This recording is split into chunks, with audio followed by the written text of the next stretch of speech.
Alright, so I got the Jeep lifted, finally. Paid it off last year, and yeah, it's pretty much about where I want it to be now. In a while, I'll get some new shoes for it and that Top Lift Pro thing, and I'll be ready to go. So you can maybe tell that really didn't used to impact it at all.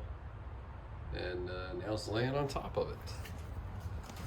Guess we can start at the front. I got an Old Man Emu steering stabilizer, which this wasn't part of the lift. It was mainly just the springs and the shocks and a few little bits that went with that. But Old Man Emu steering stabilizer. You can kind of see that behind there, the TeraFlex forged adjustable track bar. And then you can actually kind of see that I got JW speaker headlights now, and they're not just the Amazon or eBay brand.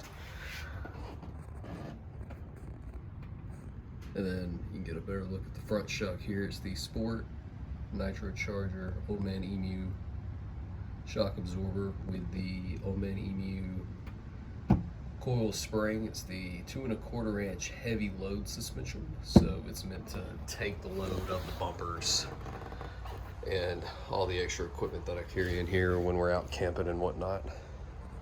So, and I measured it out. It actually has given me 3 1/4 inches, so an inch over, although I do believe it's going to sag here in the next week or two back to where it's supposed to be. But gives me a lot better look at my suspension components, allows me to see what's going on in there, I guess, when I'm cleaning the Jeep.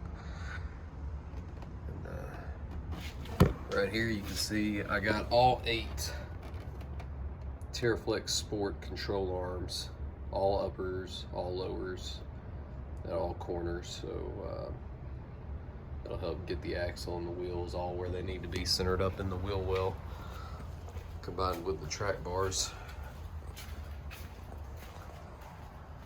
And then you can just really tell how much space now I have in the wheel well.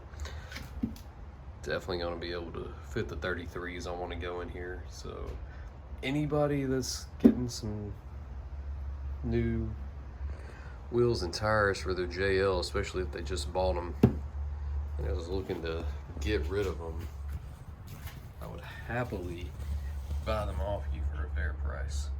Yeah, and you can see the rear Nitrocharger Sport shock. Quite a departure from the Teenage Angst Red.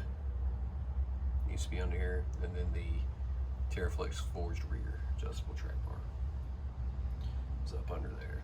But yeah, it's got brake line extensions and sway bar extensions and all that.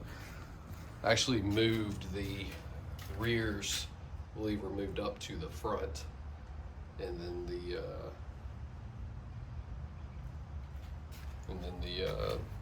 I bought TeraFlex rear extensions. Sorry, I'm just getting over a cold. I got some rear sway bar extended links, and like I said, just moved the rears up to the front because they're usually longer. And it's mostly, let's say, yeah, it's gotten rid of that factory rake stance too, so I really like that.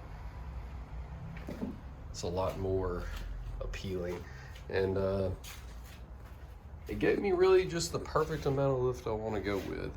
Like I said, get some new shoes on it, and I think it'll be just about where I want it to be for quite a while.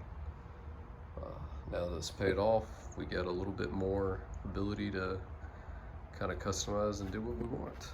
And it still fits in the garage. That's awesome. So when I clean it up, I can enjoy a clean vehicle for some time. But I can't wait to get under here a little more. I can't wait to really get to reviewing the suspension. I rode around in it for a while, hit a couple of good back-to-back speed bumps at 15 to 20 miles an hour, you know, nothing too bad. And I couldn't feel anything on it. It rides super smooth. Like I said, people enjoy the on-road ride of these suspensions, the Old Man Emu suspensions. just as much as the off-road performance. So really looking forward to it. Really looking forward to putting this thing through the paces. I don't drive it all that much, but it'll be nice to get it on the trail here in the next month or two and really see what this suspension is made of. But until then,